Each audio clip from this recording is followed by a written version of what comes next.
Hello, I'm Linda Reid, Superintendent of South Euclid Lyndhurst Schools, welcoming you to another edition of AV-TV Productions. We are well into the 2014-2015 school year, and I thank the viewers at home for their continued support of the SEL schools. Today we have two special guests, Melissa Thompson, who serves as our Director of Pupil Services, and Jennifer Moles, who is our Director of Special Education. We're going to learn about what Ms. Thompson and Ms. Moles do in their respective capacities and how their departments are playing a unique role in the lives of our parents and our students in our district. So let's begin. Melissa, welcome to the show. Thank you. Can you tell the viewers at home a little bit about your background, both professionally and personally? Sure. So I grew up in Columbus area and born and raised there. I began my career actually in juvenile court administration. And so certainly my journey, which I'll share with you, is one that is unique. My first opportunity in the classroom was actually working with adjudicated felons and teaching them social skills. And after working for the juvenile court in Franklin County for 6 years, I realized that I was in the wrong system. I would look at reports and see how young people had marginal school attendance and not really performing where they needed to academically, and really wanting to work in a system, be somewhere where I could affect change on the front end rather than waiting until young people got to a situation where they were in juvenile court. And so I had the great opportunity to come to a school district here in northeastern Ohio that was looking to implement programming and services to meet the holistic needs of children and families. And so after working there for a while and recognizing that education was going to become my new home, while I had an undergrad in criminology and a master's in business, I recognized that staying in education, remaining in education, educational leadership was where I wanted to be. It was where I was called to be. And so it was very important to me that although the background, the experience was one that was unique, in coming into education, since education became my new home, I wanted to do everything I could to demonstrate that level of commitment. So I was able to get my principal's licensure, as well as administrative specialist in school community relations, as well as a superintendent's license. And not just in working in the district, in this district, but my prior district, but also had the opportunity to work for the State Department of Education for almost 3 years. And how was that experience? That was an awesome experience. And so it was wonderful to be able to travel around the state of Ohio and see the innovative practice and the emerging trends in education, educational reform, educational leadership, and hopefully, and I believe, work together with you and Mrs. Moles to bring those things here to my work in South Euclid Lyndhurst School. So I'm excited to be here. Certainly I believe that your path, your journey is what it is, and it's what you do when you get to that place that really makes a difference. And so I am so glad to be here and be a part of this learning community. Well, we're glad to have you here, but there's another exciting point. You're a recent homeowner, and you've recently bought a home. I did.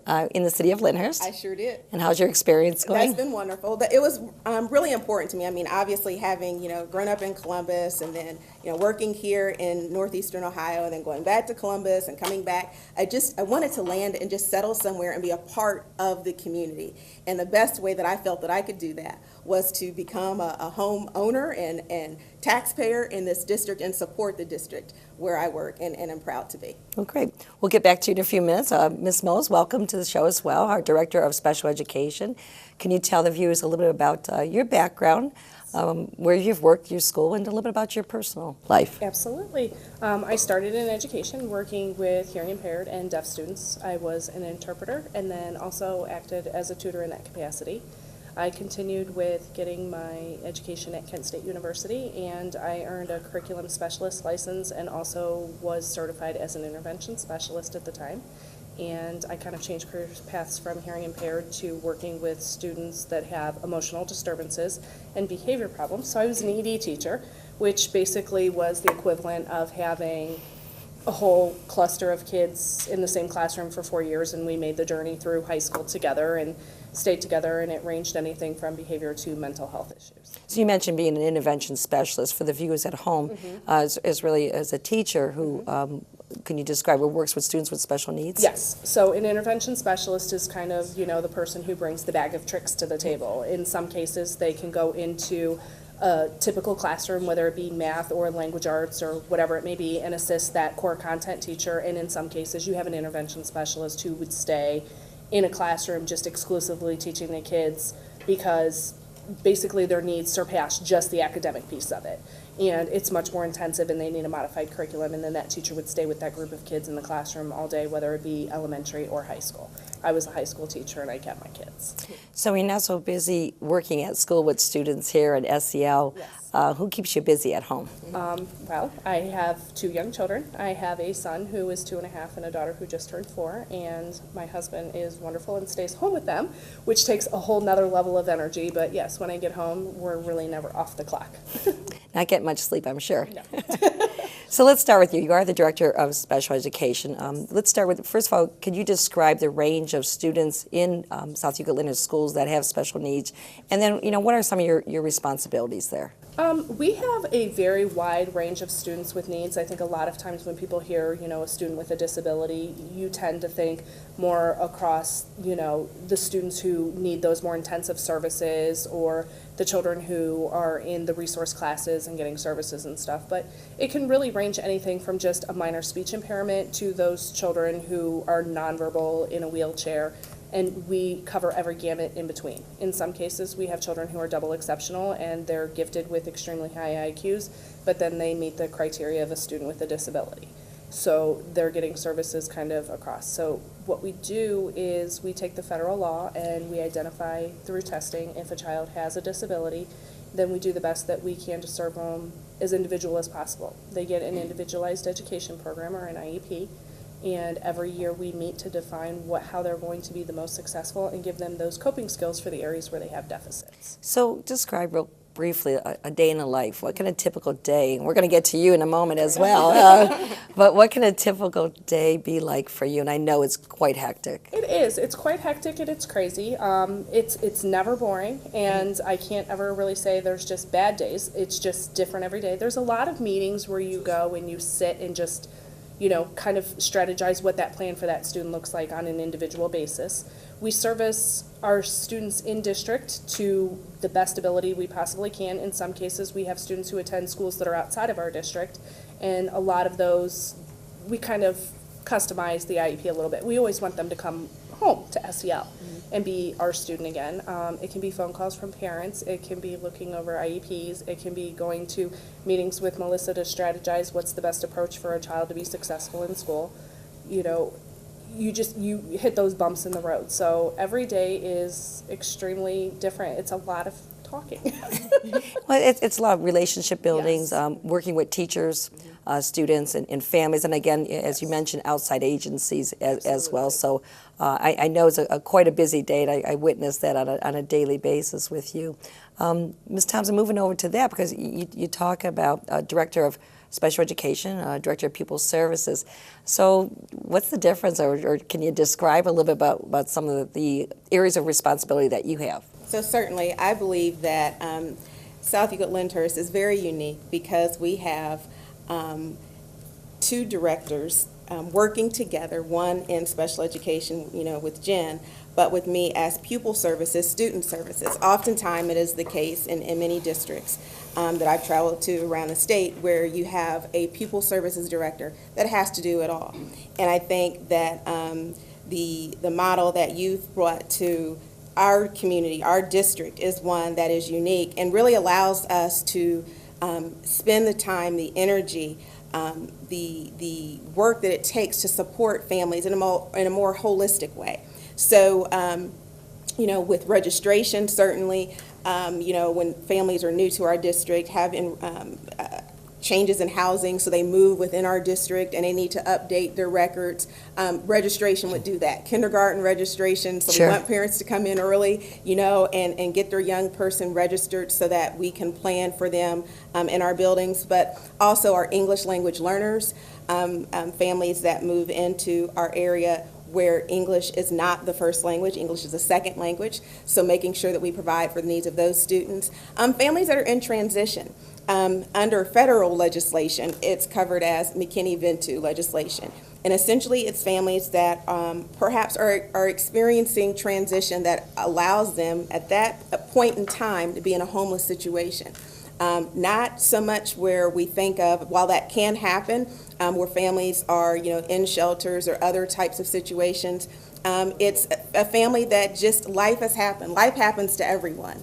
And life does not discriminate. And so when a family is experiencing transition, we want to be available to support them in the most confidential, the most sensitive way possible to make sure they get what it is that they need.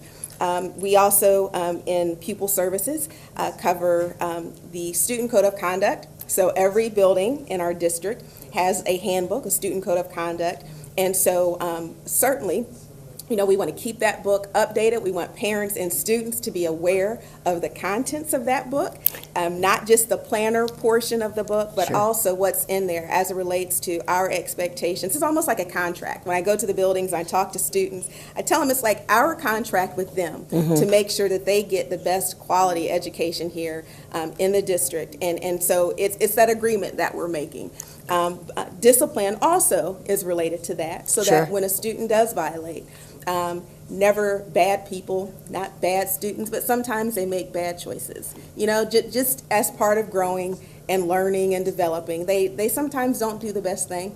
So we have to address that. Sure. And so I have the opportunity to meet with them, and oftentimes with Mrs. Moles, Jen, if the student is on an IEP, to make sure that not so much coming from a punitive place, but also a supportive place. What is it that you need to be successful in rendering and that discipline, those consequences as necessary and required? But I think one of the greater pieces and one of the exciting pieces right now that we're working on is the development of our school counseling and school social work programming. Schools forever have always had school counselors, and not so many have school social workers. We are very blessed to have school counselors and school social workers, two of them, working together in partnership, really wanting to build our services, having a continuum of service and support available to families. So certainly all of the things that typically happen in a building with school counselors, all those things still happen. However, really expanding the model so that when a family, when a student is in need, requires support, requires services, working together not only in the school building, but also with our partners to ensure that that family gets what they need. So you talk about, you think of a school counselor, we typically think of somebody, a student can come in and schedule their classes, but we're really talking about expanding those services beyond just the academic needs, but really meeting the needs of the whole child. Right. And also that extends into the family. And I think you're right, it is a uniqueness for a school district to have social workers, and I'm glad to see that we are laying the foundation to be able to extend beyond the walls of our schools and into the homes to be able to help our children and our families succeed. So it's exciting. So maybe we'll get you back here next year and see how that's working out for us. You talked about teamwork, and sometimes you work together and things cross over. I don't know who wants to go first, but how does that work where you're working together but not necessarily stepping on each other's toes, and how have you made that work, and what's the importance of teamwork?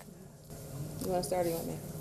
Go for it. I'll start. So Jen and I have had the opportunity to work together in a previous district. And so I think the awesome opportunity was that we were coming together, working together with an existing knowledge of our styles and our energy. And so we often will, comment to people that, they're trying to figure out, so am I supposed to call Jen on this one? Am I supposed to call Melissa on this one? What is it? And so we pretty much say, it's okay. Whichever one of us you get, it's okay, because we're going to communicate, we're going to talk anyway, so it's as good as getting both of us anyway. But I think that the wonderful thing with that is that, it's really creating a better opportunity to service families, right? So we're coming from different perspectives, different energies, different skill sets, different education and professional journey. And so together, when we, put our collective minds and energy, at work for a student and a family, I think that the outcome is that much better, richer. We're able to identify the partners, the services, the resources, again, not just academically, but also, from the holistic standpoint for that family unit.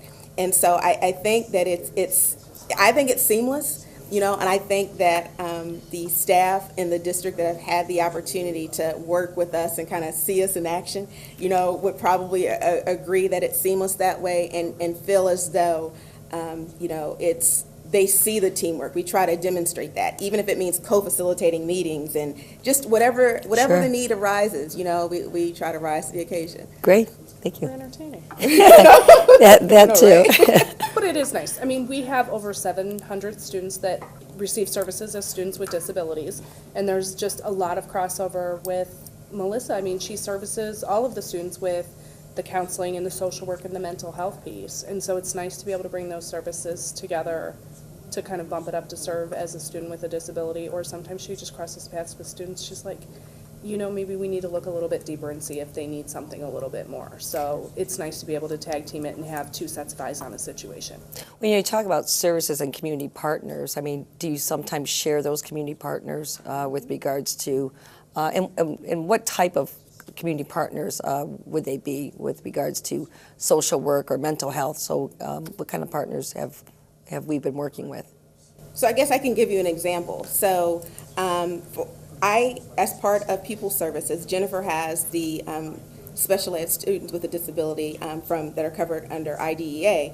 I work with those students that are covered under 504. So just a scenario where we might have a student that is on a 504, so under the Pupil Services realm, however, perhaps needs some assistive technologies to be able to better access learning. And so Jen, typically, because of her work and her services, and she is the guru in that area, so I'll call and say, hey Jen, can you help me, in terms of providing that resource to that family? So she might be working on that end, still maybe housed in the pupil services realm, but then in our discussion with the family and talking about what the needs of the student are, we might find that they are, perhaps recent unemployment, and so we are connecting them to the Hillcrest Euclid Collaborative to help that family provide for monthly rent until family is able to secure housing again, or whatever the case may be,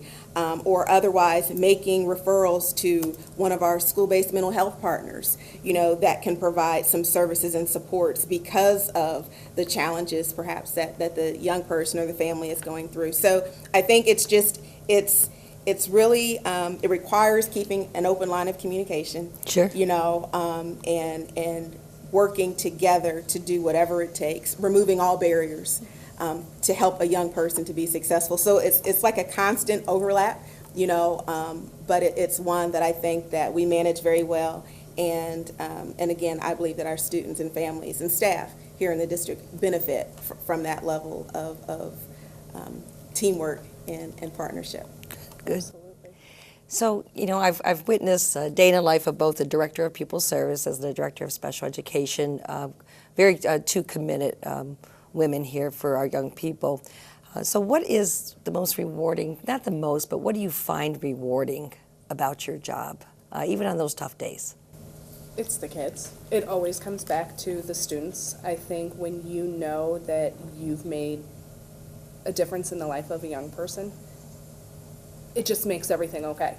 I had an experience a week or so ago, and it was just two young men that had a casual conversation with, what could we do to make your education better? How could you do this?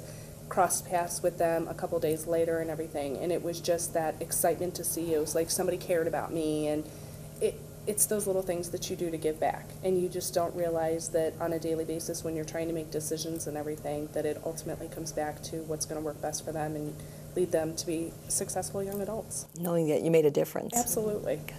How about you, Ms. Thompson? I would echo that, to say students and families. And, I think when a family feels as though, and that student feels as though they've been heard and were treated with dignity and respect, regardless of the situation, regardless of the circumstance that created the opportunity to cross paths. I think that when, they feel as though we genuinely care, and you see that, and it's not so much the thank you, oh, thank you so much. It's not that as much as it is you see in their face. You see that relief, that feeling as though, I was heard, I was supported. And wow, this came from the school. Like, wow. You just heard that today. You had a young person look at you and go, Right. You made me feel good. Right. Well, and it's not, it's just when you do what's right and it's the right thing to do, that does feel good. That's rewarding to know that, our families, our students feel that they are a valued member in this learning community. And that's important, and it speaks a lot, of course, to leadership, and so we thank you for that and giving us the opportunity we talk about this all the time, we talk about you all the time, about, how awesome it is to be able to, you're our boss and we respect you as our superintendent, and of this district and what you do, but you give us that opportunity to do what's right for kids and families and support them. And that's a wonderful feeling. So we thank you for that. Well, we thank you for both being here because it is all about the kids. It is. There's a reason why I try to make it into the schools on a weekly basis, because they remind me why we all do this job, and it's rewarding as well. So I thank you both, Ms. Thompson and Ms. Mose, for being here today and for taking the time to share with the viewers at home a bit about People's Service Department and the Special Education Department. I'm sure that our viewers have a more comprehensive understanding of the things that you both do and your departments for our students here in SEL. Thank you for your continued support of our schools.